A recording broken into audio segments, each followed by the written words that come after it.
Y así llegamos, queridos amigos y amigas de mi canal de YouTube.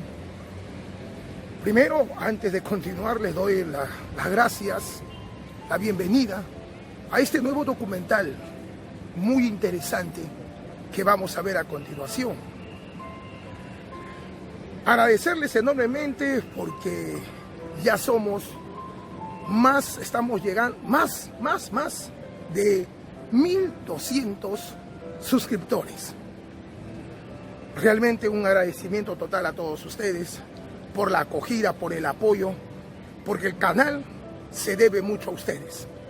Gracias por su apoyo incondicional y por seguirme y seguir observando los videos y compartiéndolo para que de esa manera me sigan ayudando en la difusión de nuestra historia, geografía y cultura en general.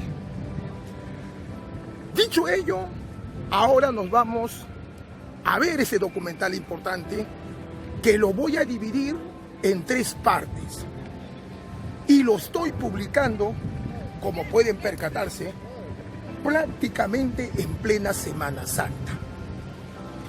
¿Y por qué en Semana Santa?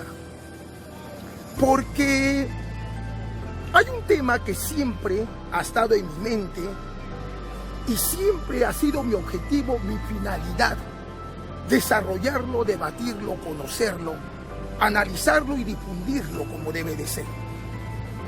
Es acerca, como dice el título de este documental, la muerte científica de Cristo.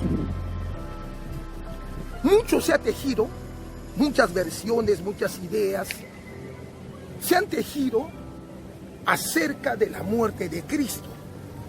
Y más aún sale a flote en esta plena Semana Santa. Que el mundo cristiano, sea o no católico, reflexiona, recuerda, conmemora, y es importante en la vida de todo cristiano, como es el caso de mi persona.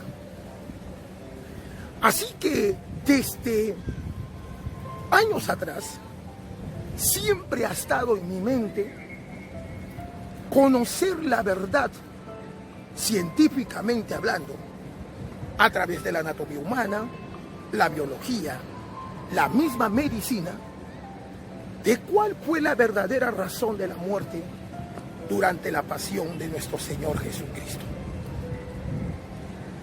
Y antes de continuar con el desarrollo de este documental, cabe aclarar que por favor no lo vayan a tomar mal los creyentes, a los cuales respeto mucho, como es el caso de mi persona, que soy católico, creo en Cristo y su evangelio, sus enseñanzas. No estoy poniendo en tela de juicio la existencia de Dios, de Cristo. Por favor, quiero aclarar ello, para que no haya malos entendidos y enfrentamientos próximamente. No estoy hablando, no estoy poniendo en tela de juicio ello. Así que, mis queridos amigos y público en general, quiero dejar bien sentado este punto. Sino más bien analizar y conocer a detalle de la verdadera razón de la muerte de nuestro Señor. Por ello el título, La muerte científica de Cristo. ¿Qué dice en este caso las investigaciones médicas, biológicas, anatómicas sobre este interesante acontecimiento? Por ello, en esta primera parte, vamos a conocer 2 casos importantes que forman parte de la pasión de nuestro Señor. El primero, si es cierto que un ser humano, que una persona, porque recuerda que Cristo cuando estuvo en la tierra, fue hombre, de carne y hueso, como tú, como yo, ¿fue posible que sudara sangre? Y a la vez, el segundo punto que forma parte de su pasión. ¿Cómo fue la flagelación de Cristo? ¿Cómo se lleva a cabo ello? ¿Qué herramienta, qué material utilizan los romanos por órdenes de Cayo Poncio Pilato, procurador o gobernador de Jerusalén de entonces, para flagelar, azotar al Señor y así calmar en algo, por lo menos, el repudio de los fariseos y sus seguidores en contra de Cristo? Ello vamos a ver en esta primera parte acerca de la muerte científica de Cristo. Y la pregunta es, ¿por qué, profesor Madueño, se encuentra usted en el centro de Lima, en el centro histórico de Lima, para ser exacto, como pueden apreciar, en la Plaza Mayor de Lima? ¿Por qué? Quise venir en este domingo de Ramos, que iniciamos la Semana Santa, para visitar, ya que está muy cerca, a un paso, dos emblemáticos monumentos eclesiásticos religiosos de origen colonial o virreinal que tiene la ciudad de Lima, nuestro país. El primer monumento donde estaremos a un paso será el llamado en la colonia Convento Nuestra Señora del Rosario, y hoy se conoce comúnmente como el Convento de Santo Domingo. Y luego, posteriormente, estaremos visitando las instalaciones de otro monumento eclesiástico interesante, hermoso, el Convento San Francisco. Y la pregunta es, queridos amigos, ¿y por qué, profesor Madueño?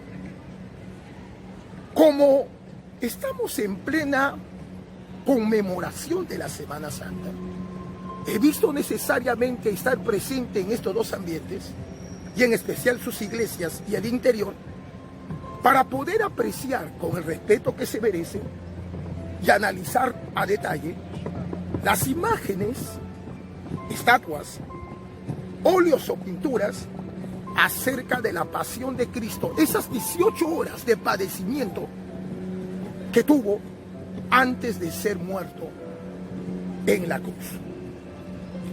Analizar a través de esas imágenes que siempre nos han mostrado, y muchos creen como ciertas, pero a través de la ciencia, la medicina, la anatomía humana y la biología. Es por ese motivo que me encuentro en el centro histórico de Lima, el cercado de Lima, para visitar dos ambientes, dos recintos eclesiásticos, y las imágenes y óleos, y analizarlo a través de una investigación científica exhaustiva que modestamente realizará este humilde servidor, y que al final sacaremos conclusiones valideras de este gran acontecimiento que forma parte y es trascendental para todos los cristianos, sean o no católicos. Así que acompáñame en esta nueva travesía, la primera parte de la muerte científica de Cristo. Vamos al primer lugar a conocer, y en especial imágenes y óleos que representan este hecho, perteneciente al convento de Santo Domingo. Acompáñame en esta nueva travesía.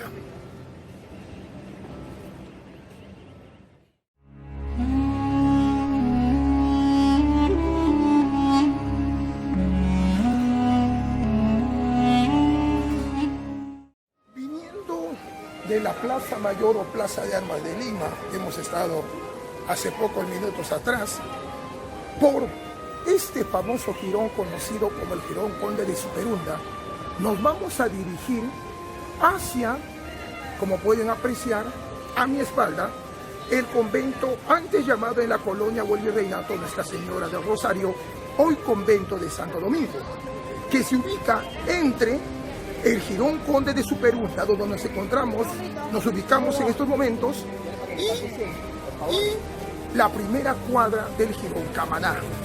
En plena esquina encontramos el convento de Santo Domingo, donde vamos a explicar detalladamente sobre la muerte científica de Cristo.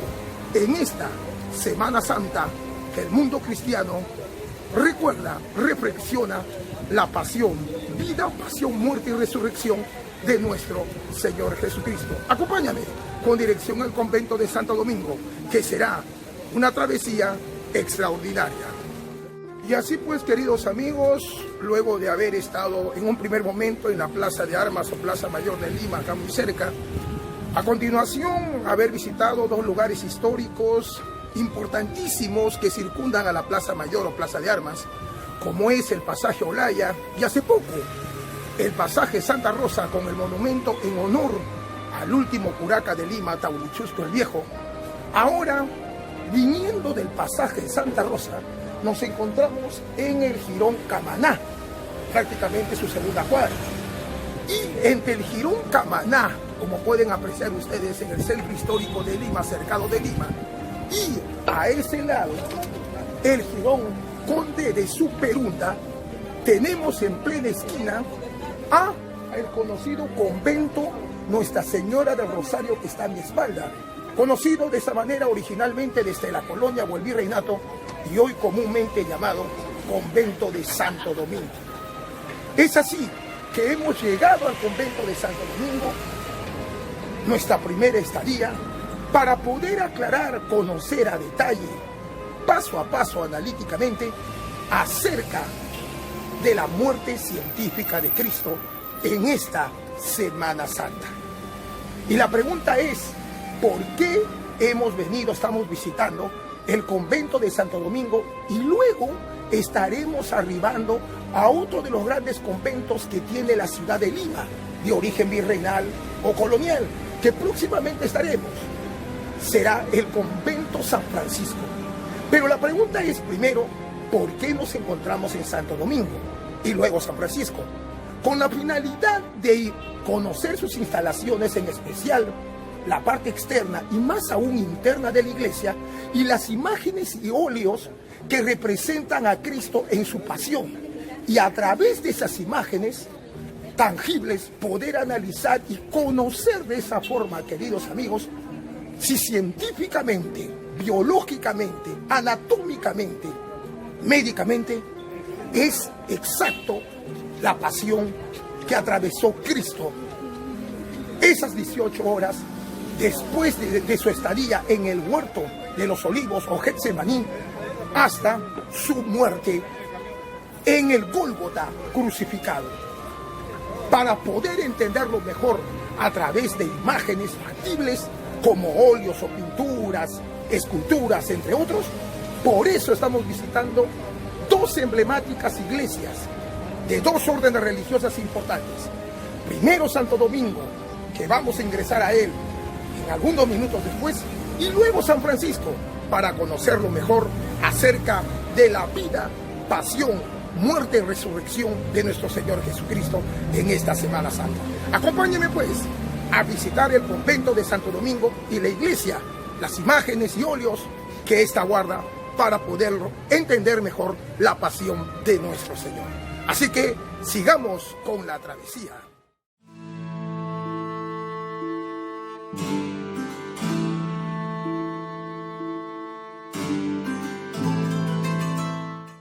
Luego de haber estado a poca distancia de este lugar, en la Plaza Mayor o Plaza de Armas de Lima, hace pocos minutos atrás, entre la calle Conde de Superunda y esta calle, conocida como Camaná, la primera cuadra, acá en el centro histórico de Lima, al cercado de Lima, ahora me encuentro en este convento maravilloso, uno de los conventos extraordinarios de gran antigüedad que viene de la colonia o el virreinato, que es el convento que en su nombre original fue Nuestra Señora del Rosario, hoy conocido como el convento de Santo Domingo. Y la gran pregunta es por qué me encuentro en este lugar extraordinario. Por la gran trascendencia e importancia religiosa que ésta tiene hasta nuestros días para el mundo católico.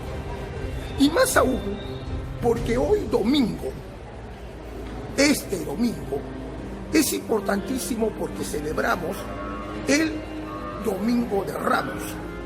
Un día como hoy recordamos todo el mundo cristiano, el mundo católico, y seamos o no católicos, pero somos cristianos, recordamos el ingreso triunfal de Cristo a Jerusalén para que de una u otra forma cumpla el Evangelio lo que ya era de su conocimiento y este se iba a desarrollar, que es su muerte por todos nosotros para salvarnos del pecado. ¿Y por qué? Porque simple y llanamente el tema que vamos a tratar el día de hoy y en los capítulos subsiguientes en mi canal de YouTube va a ser sobre la muerte científica de Cristo. Por ello me encuentro en este convento maravilloso, el convento de Santo Domingo. Acompáñame pues, queridos amigos y amigas, a conocer a detalle, científicamente, médicamente fundamentado, cuáles fueron las causas reales de la muerte de nuestro Señor Jesucristo.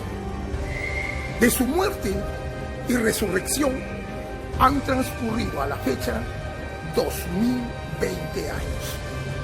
Pasados los 2020 años, conoceremos modestamente con el aporte de este servidor, el profesor Eduardo Madueño Ríos, esas causas de su muerte. En especial, prácticamente casi las 18 horas de su pasión y muerte de nuestro Señor Jesucristo. Y más aún, porque cuando visitamos iglesias, catedrales, monasterios, conventos, podemos observar las imágenes y óleos, pinturas de carácter religioso o eclesiástico, donde se pueden observar imágenes de nuestro Señor Jesucristo. Pero en especial lo que nos interesa en estos momentos, su pasión. Y observamos cómo fue crucificado, cómo cargó su cruz, cómo fue flagelado, entre otras pasiones realmente terribles y severas que tuvo que atravesar este hombre. ¿Será cierto lo que muestran las imágenes? Como las imágenes, las pinturas o los óleos. Ahora conoceremos la verdad de este hecho. La muerte científica de Cristo.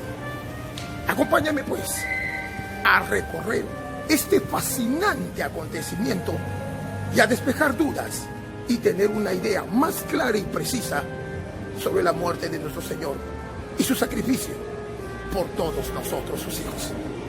Y comienzo recorriendo, visitando no solo el exterior como me encuentro en estos momentos en el convento de Santo Domingo, sino mejor su interior y apreciando imágenes y pinturas o óleos que representan esa pasión, analizándolo y conociendo la verdad de los hechos. Acompáñenme pues en esta nueva travesía, primer capítulo, primera parte, la muerte científica de Cristo.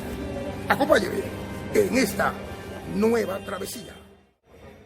Así pues, estamos ingresando al convento de Santo Domingo y vamos a ingresar a uno de sus ambientes extraordinarios que tiene este convento maravilloso en el centro histórico de Lima o cercado de Lima. Uno de los ambientes cuenta con imágenes extraordinarias de tamaño natural que representan el suplicio o la muerte de nuestro Señor Jesucristo, como es el caso de la siguiente imagen que está en vitrina, el famoso El Cristo del Sagrado Amor.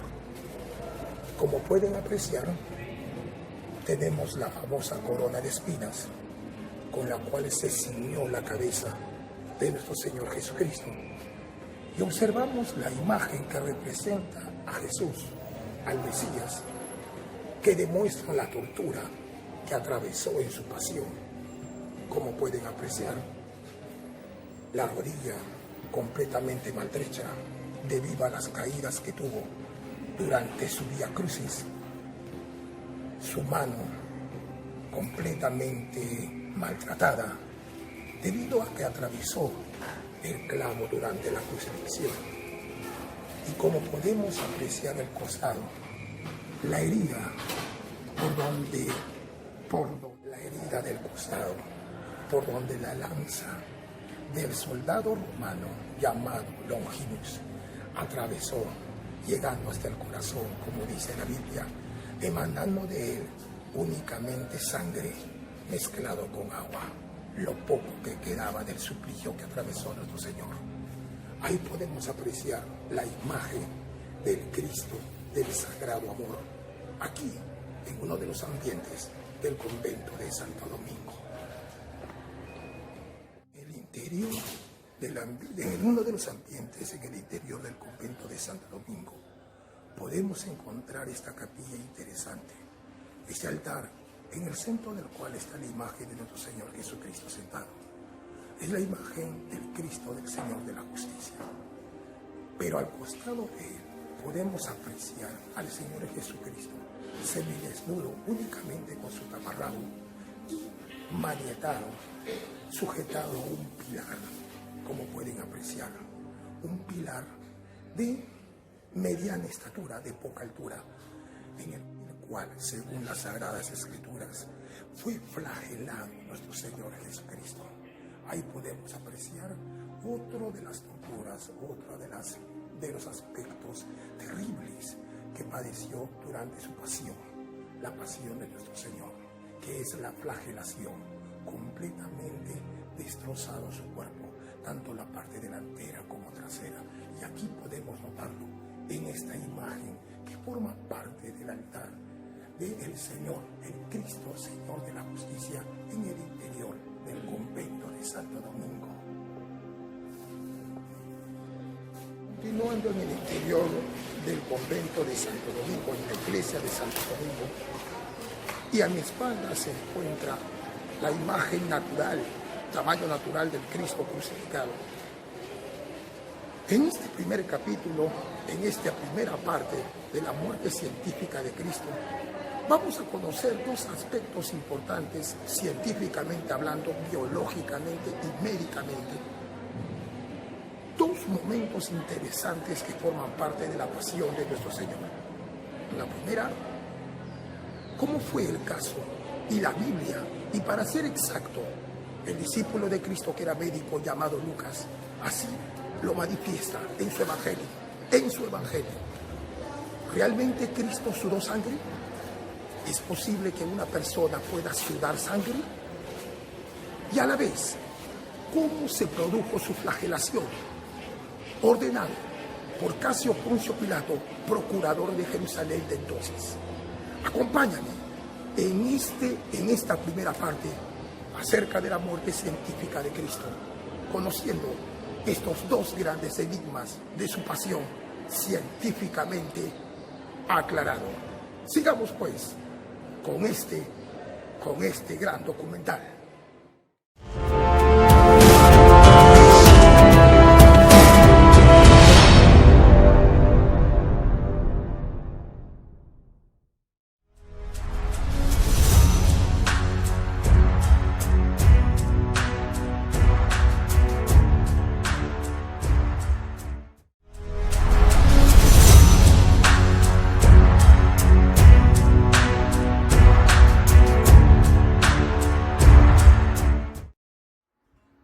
Los padecimientos más impresionantes que atravesó nuestro Señor Jesucristo horas antes de morir fue la agonía en el huerto de Getsemaní, donde llegó a sudar sangre.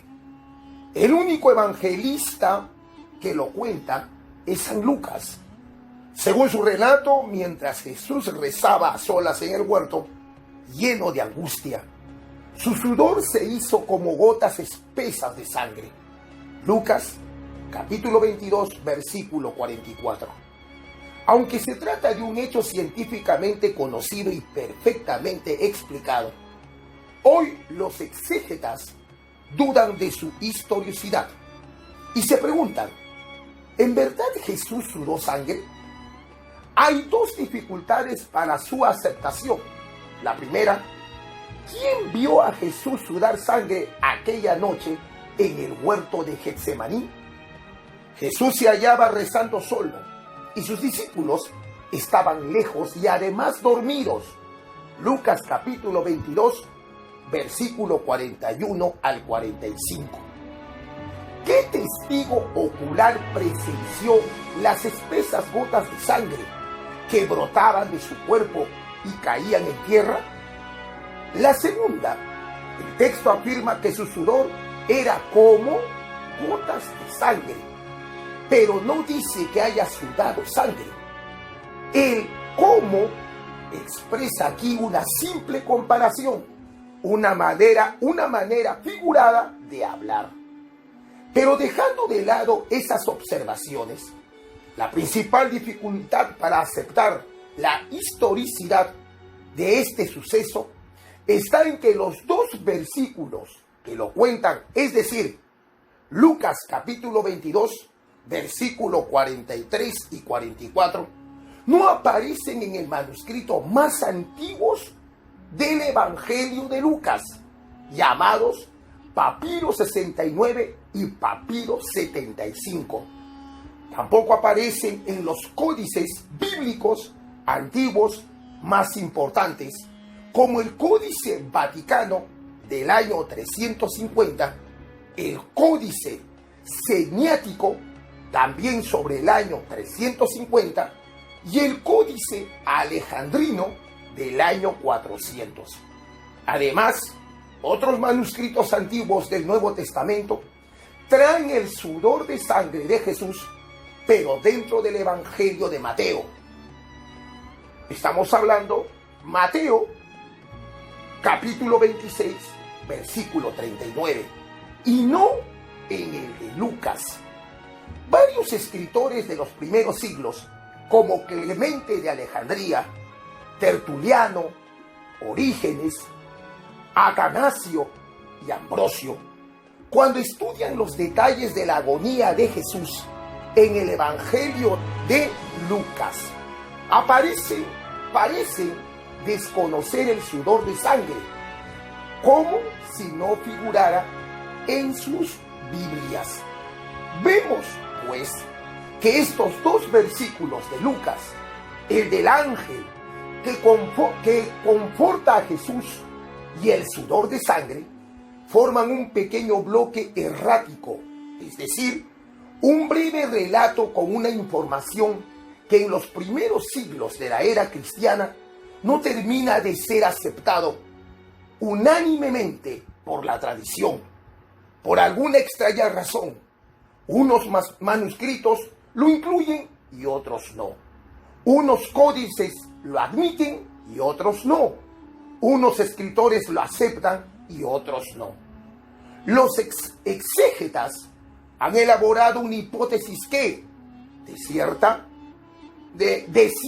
ser cierta, permitiría explicar el misterio de este fragmento del Evangelio de Lucas. Según esa hipótesis, la causa por la que estos dos versículos no aparecen en muchos manuscritos se debe a que no pertenecían al evangelista Lucas. Es decir, el libro original de Lucas compuso alrededor del año 80. No incluía la aparición del ángel, ni el sudor de sangre. Pero hacia el año 150, un escritor anónimo añadió esos dos versículos en algunos manuscritos de Lucas. Pero las versiones más antiguas que sobrevivieron quedaron sin contar ese detalle. Surge una pregunta: ¿por qué un escritor del siglo II querría agregar esos dos versículos al Evangelio de Lucas? Al parecer, la causa se debió a la aparición de una extraña herejía.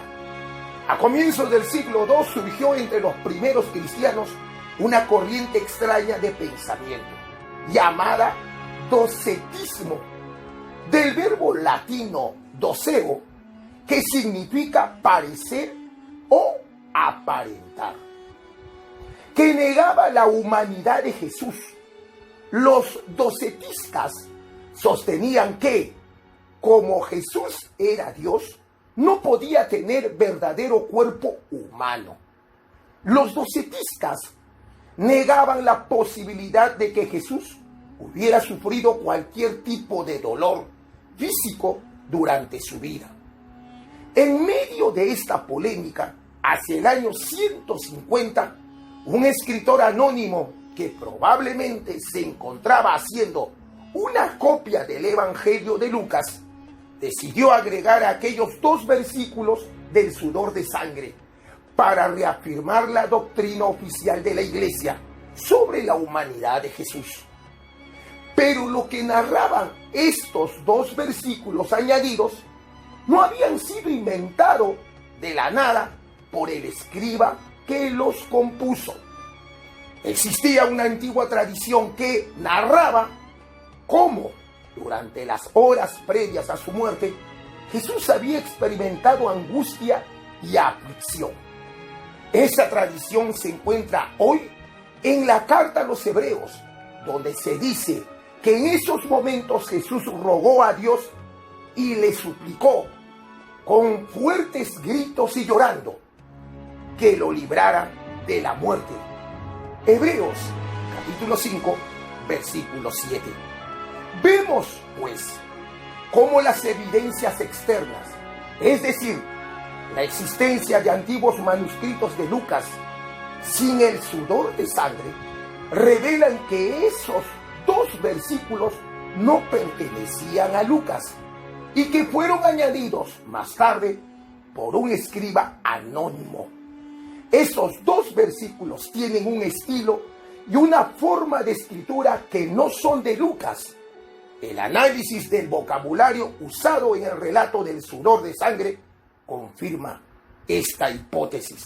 Por ejemplo, la palabra angustia, en griego agonía, es una palabra absolutamente extraña para Lucas, que jamás la usa en ninguno de sus libros, ni en el Evangelio, ni en los Hechos de los Apóstoles. El término sudor, en griego hidros, tampoco pertenece al vocabulario de Lucas. El vocablo gota, trombos, resulta igualmente ajeno a su forma de hablar. Por lo tanto, estos 2 versículos de 18 palabras contienen 3 que no pertenecen al vocabulario de Lucas. Hay un argumento interno más fuerte aún contra la autenticidad de estos 2 versículos. A Jesús se le apareció un ángel del cielo, pero Lucas, si bien muchas veces menciona a los ángeles, nunca dice que vengan del cielo. Se refiere a ellos como el ángel del Señor. Lucas capítulo 1, versículo 11. O el ángel de Dios. Lucas capítulo 12, versículo 8. O el ángel del Santo. Hechos capítulo 10, versículo 22. Pero un ángel del cielo es un personaje insólito para Lucas. Es este, además, un ángel silencioso y mudo que solo acompaña y conforta a Jesús, pero no le dice ni una palabra. En cambio, los ángeles de Lucas siempre se presentan para transmitir algún mensaje. Lucas nunca presenta a Jesús emocionalmente angustiado durante su pasión. Siempre lo muestra sereno y tranquilo. Una simple comparación con el Evangelio de Marcos, que Lucas usó como fuente de su relato, bastará para tener una idea. Marcos cuenta que Jesús estaba triste hasta la muerte. Marcos capítulo 14, versículo 34. Mientras que Lucas lo omite, también omite que comenzó a sentir horror y angustia. Marcos capítulo 14, versículo 33. Y en vez de decir que Jesús cayó en tierra y suplicaba, Marcos capítulo 14, versículo 35, escribe que se puso de rodillas a rezar. Lucas capítulo 22, versículo 41. Lucas nunca presenta a Jesús desbordado por las circunstancias, sino siempre con dominio de la situación y de sus emociones. En el Evangelio de Lucas, Jesús siempre está sereno, tranquilo e imperturbable a lo largo de toda su pasión. El único pasaje que desentona y no encaja con esta visión es justamente el sudor de sangre, pues describe a un Jesús aterrorizado, que suda de miedo y necesita que baje de un ángel del cielo para colmarlo y ayudarlo a enfrentar su turbación. Se trata, ciertamente, de dos versículos que no proceden de la mano de San Lucas. El relato lo cuenta y que se halla únicamente en el Evangelio de Lucas. No pertenece a este evangelista, sino a una mano anónima posterior, que lo añadió varios años después de su composición. Algo similar ocurre con otros pasajes evangélicos, como el relato de la adúltera, Juan capítulo 8, versículo 1 al 11, que no lo escribió San Juan, o el pasaje de las apariciones de Jesús resucitado, Marcos capítulo 16, versículo 9 al 20, que no lo escribió San Marcos. Pero la imagen de Jesús que resulta de este breve añadido posterior es de extraordinaria importancia. La intención que el autor quiso subrayar es la naturaleza humana de Jesús. Quiso mostrar cómo él, siendo Dios y viviendo en el cielo, se hizo plenamente hombre para salvar a los hombres.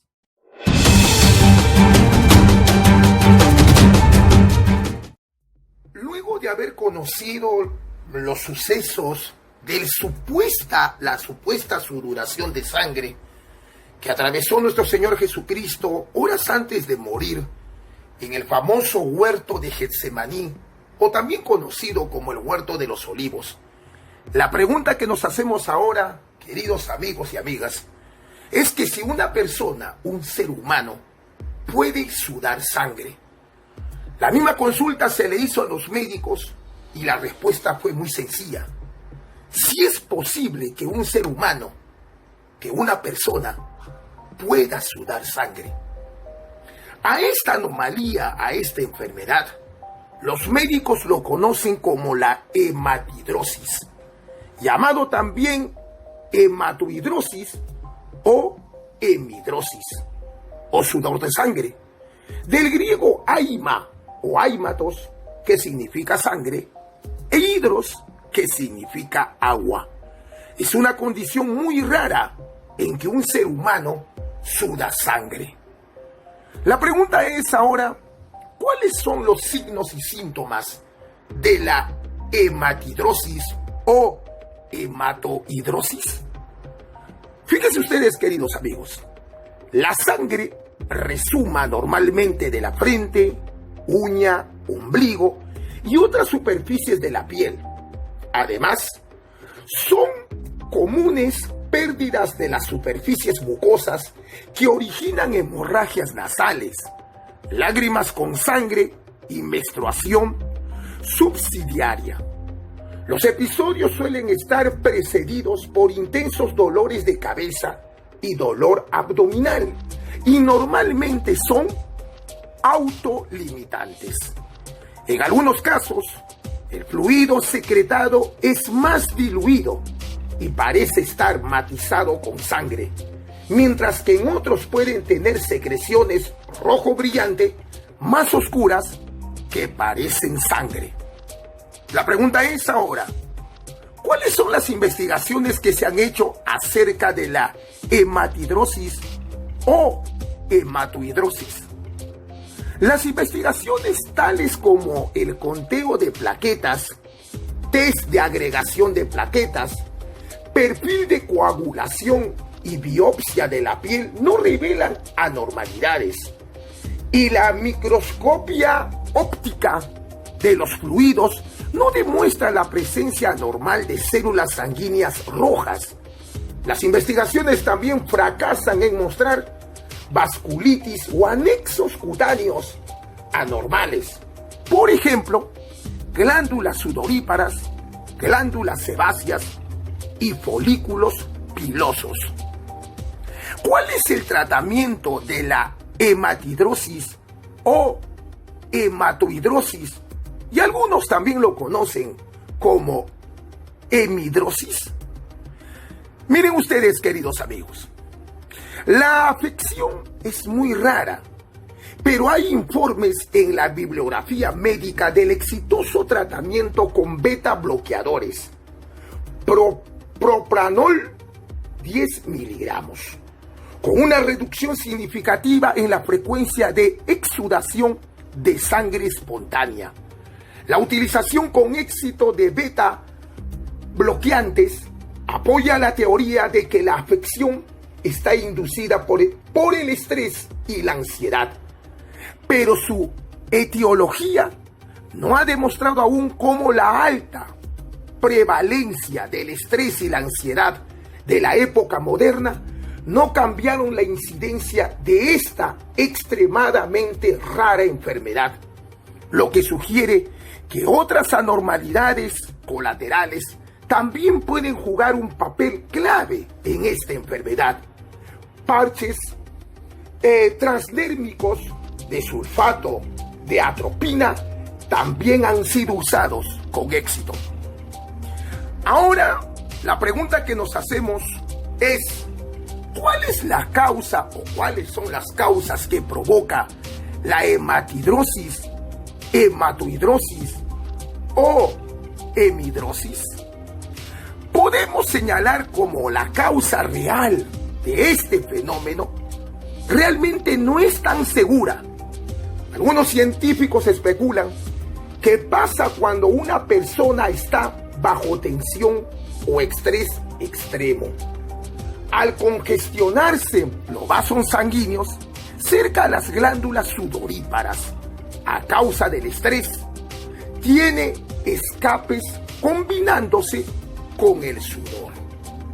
Es así, mis queridos amigos y amigas, que investigando acerca de esta anomalía, esta enfermedad bastante rara pero existente, llamada hematidrosis, hematoidrosis o hemidrosis, podemos señalar de que cuando una persona está en momentos, en situaciones de estrés, de preocupación, de problemas que lo involucran en una situación difícil de su conducta, de sus emociones.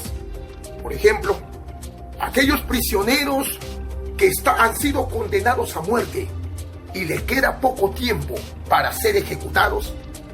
Han existido casos y existen casos de condenados a muertes que sudan sangre, emanan de su porosidad, de su dermis, de su piel, sangre mezclado con sudor. Impresionante, ¿verdad? Pero existente la hematidrosis, hematoidrosis o hemidrosis, como también le llaman otros.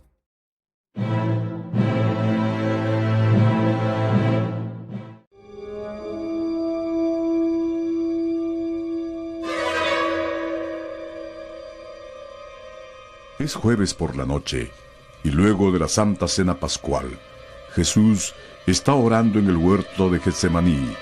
Cuenta su discípulo Lucas, quien también fue médico, que Jesús, intuyendo la hora de su muerte, entra en una profunda crisis y angustia. Su organismo se altera y sufre cambios inesperados, llegando incluso a sudar sangre. La angustia se refleja evidentemente como un alto grado de sentimiento de pesar, de tristeza, de sufrimiento. Pero a la vez esta angustia se puede reflejar desde el punto de vista físico. El sistema nervioso central, el cerebro, participa muy directamente e influenciando directamente sobre el corazón. ¿Cómo así? Hay sustancias en el cerebro que llegan en su determinado momento a influir en el corazón en varios puntos. Uno, elevación de la frecuencia cardíaca, la llamada taquicardia. En este momento el paciente, el alto sufrimiento que tiene en ese momento puede motivar una alta frecuencia cardíaca llamada taquicardia. Una sudoración profusa también puede persistir en ese momento. Incluso puede presentarse algún grado de presión alta debido básicamente por la influencia del sistema nervioso central en el sistema circulatorio. Jesús, estando en el huerto de Getsemaní, según las Escrituras, ha sudado sangre. Esto en medicina es factible y la explicación la podemos llevar a cabo tomando en cuenta lo que significa la piel. La piel es una estructura que tiene gran cantidad de vasos sanguíneos, tiene glándulas de sudor, tiene glándulas de grasa y tiene estructuras nerviosas. De tal manera que estas estructuras van a obedecer a diversos estímulos, a diversas órdenes. Jesús, estando en una situación de estrés en el huerto de Getsemaní, su cuerpo produce en estas condiciones sustancias que son llamadas vasoactivas, es decir, van a actuar en la pared de los vasos sanguíneos, provocando que estos se permeabilicen, permitiendo la salida de sangre. Como Jesús está también sudando, se encuentra la sangre con el sudor en el camino y salen al exterior, constituyendo la sudoración sanguínea, que el término médico significa hematohidrosis.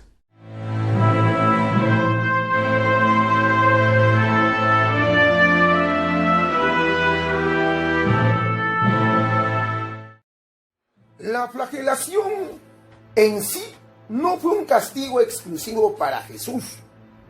Lo mandaba la ley. La flagelación era un preámbulo legal a toda ejecución. Había una excepción. Los ciudadanos romanos condenados a decapitación no eran flagelados, sino fustigados con la fusta. Esto se hacía, según Tito Livio, en el mismo lugar del suplicio, inmediatamente antes de la decapitación. Los condenados a crucifixión eran flagelados habitualmente durante el trayecto que había entre el lugar donde se dictaba la sentencia y el del suplicio.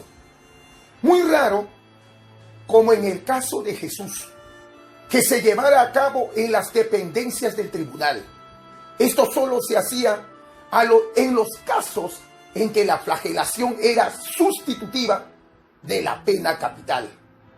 El caso de Jesús fue raro. Su flagelación no fue la legal, que precedía a toda ejecución y que se daba en el trayecto, camino del suplicio, sino que constituyó un castigo especial, como veremos. Esto exige dos explicaciones: cuándo le flagelaron y el por qué. Mateo y Marcos no nos dicen ni cuándo ni el por qué, solo constatan el hecho. Y habiendo hecho flagelar a Jesús, lo entregó Pilato para que lo crucificaran. Luego es más explícito, y cuando está explicado los esfuerzos de Pilato para salvar a Jesús, al final nos cita una frase del prefecto: le castigaré y luego le soltaré. Ya vislumbramos algo. Juan nos afirma que Jesús fue flagelado durante los juicios de Pilato. Ya tenemos el cuándo. Veamos ahora el por qué. Pilato juzga que la primera acusación hecha a Jesús: se ha hecho hijo de Dios y según nuestra ley debe morir, no caía bajo la ley romana. Era cuestión religiosa y la justicia romana no actuaba en estos casos para dirimirla. Pero lo que consideró a Jesús inocente, no encuentro en él causa alguna de condenación. Tras una deliberación de los judíos, estos hacen una segunda acusación que si entraba dentro de la lex Julia, había permitido ser aclamado hijo de David, que según ellos iba a ser su rey. Quería hacerse rey y esto iba en contra del emperador. Pilato tiene la obligación de entender esta acusación. Pilato pregunta a Jesús sobre su realeza y, no sacando nada en claro, lo considera de nuevo inocente. Enterado de la estancia de Herodes en Jerusalén y siendo Jesús su súbdito, Pilato se lo envía a ver si le resuelve el problema. No es así, y Pilato en el tercer juicio dice a los judíos: ni Herodes ni yo encontramos en él causa alguna de muerte. Después de los fracasos anteriores, Pilato equipara a Jesús con un criminal y ladrón, con Barrabás. La propuesta era: ¿a quién de los dos querían que lo soltase? La plebe prefiere a Barrabás, a la vez que grita que Jesús sea crucificado. Ante las decepciones anteriores, Pilato decidió dar a Jesús un sustitutivo de la pena capital para callar al pueblo. Le castigaré y luego le soltaré. Después de este episodio es cuando Jesús es flagelado y viene el hecho de Eis Homo. Y tenemos pues el cuándo y el por qué. Una vez la orden de castigo, Jesús fue atado con cuerdas gruesas y resistentes, las manos por encima de la cabeza, quedando así casi suspendido en la parte alta de la columna o del techo. De esta manera quedaba inutilizado para que no pudiera defender algunas partes del cuerpo con los brazos y para que en el caso de shock no cayera al suelo. El instrumento utilizado para la flagelación fue el flagrum taxillatum, que se componía de un mango corto de madera, en el que estaban fijos 3 correas de cuero de unos 50 centímetros, en cuyas puntas tenían 2 bolas de plomo alargadas, unidas con una estrechez entre ellas. Otras veces eran de talle o astrágalos de carnero. El más usado era el de bolas de plomo. El número de latigazos, según la ley hebrea, era de 40, pero ellos, por escrúpulos de sobrepasarse, daban siempre 39. Pero Jesús fue flagelado por los romanos en dependencia militar romana. Por tanto, more romano, es decir, según la costumbre romana, cuya ley no limitaba el número, solo estaban obligados a dejar a Jesús con vida, por 2 razones.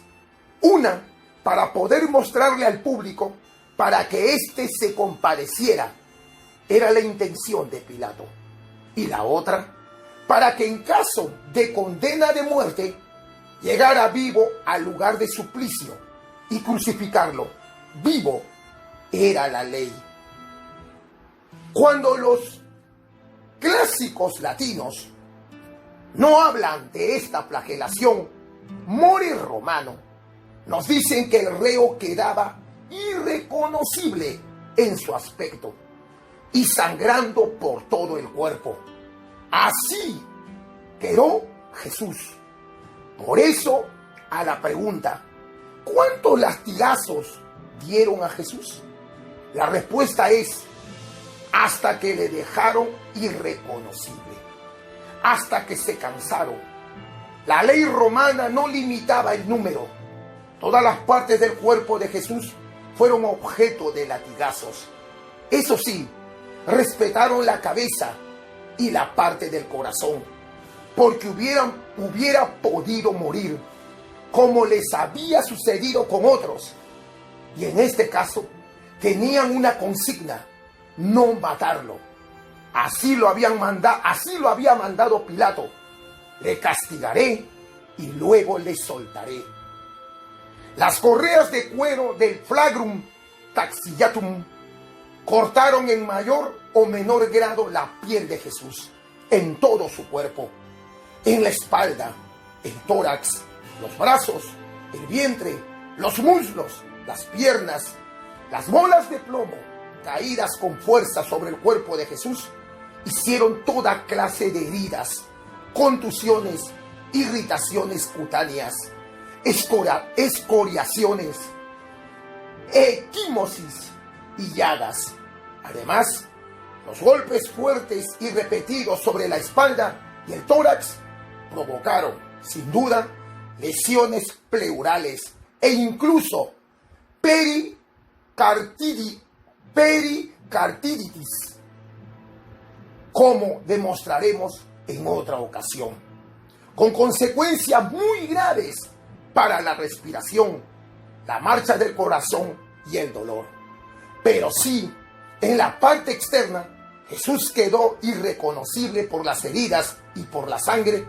En el interior de su organismo sufrieron también lesiones muy graves órganos vitales, como el hígado, el riñón. Los golpes fuertes sobre la zona renal instauraron sin duda una disfunción en los riñones. Lo mismo podemos decir sobre el hígado, donde provocaron también una disfunción del mismo. A esta disfunción o insuficiencia hepatorrenal, junto a mayor pérdida de sangre, fueron acompañadas de cambios electrolíticos y de otros parámetros biológicos, con todas las consecuencias gravísimas para la supervivencia.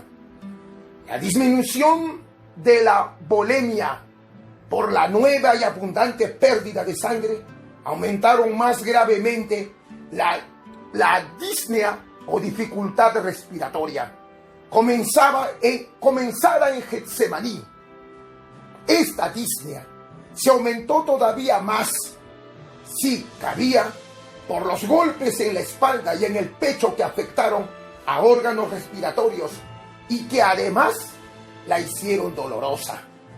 Una hipercapnia muy seria estaba instaurada. Jesús tenía graves síntomas de asfixia.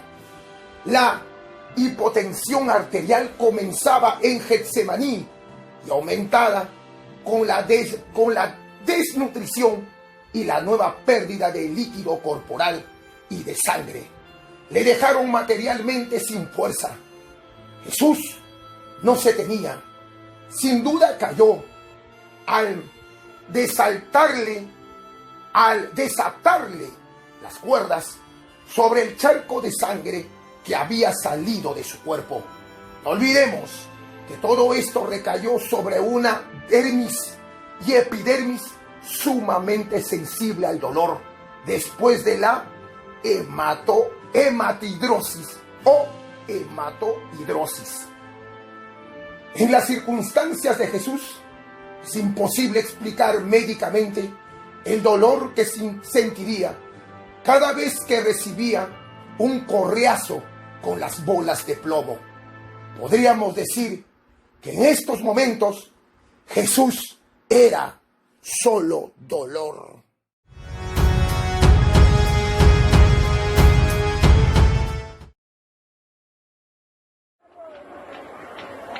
Jesús, luego de ser agredido violentamente por los judíos, es llevado al procurador de Jerusalén, Poncio Pilatos, quien ordena un severo castigo que hará vivir en Jesús momentos muy dolorosos. Él está agotado tras haber caminado más de 4 kilómetros en los interrogatorios y ser sometido durante 12 horas a una fuerte presión emocional. Los judíos querían la muerte de Jesús y por ello es llevado ante Pilatos. Pilatos inicialmente no pensaba crucificar a Jesucristo, y por ello ordena que se flagele a Cristo y que lo hagan especialistas en flagelación, como eran los romanos. Jesús es llevado a la zona de castigo. En esta zona es amarrado a un pilar, pero este pilar no es muy alto, de tal manera de que Jesús se va a encontrar algo flexionado. Para el castigo, los romanos emplean un látigo. Este látigo tiene el nombre de flagelo y consiste en un mango que termina en 3 brazos, y cada brazo termina en 2 puntas que pueden estar adheridas 2 bolitas de fierro, de tal manera de que cuando cae el azote, por un solo azote se producen 6 heridas. Igualmente, este castigo ha sido sistemático. Ha comenzado en la nuca, ha seguido en el tórax, ha seguido en las extremidades, tanto en la parte posterior como en la parte anterior, con la finalidad de que, digamos entre comillas, no quede ningún resto de piel sana y el castigo sea al máximo. Estos azotes desgarraban la piel.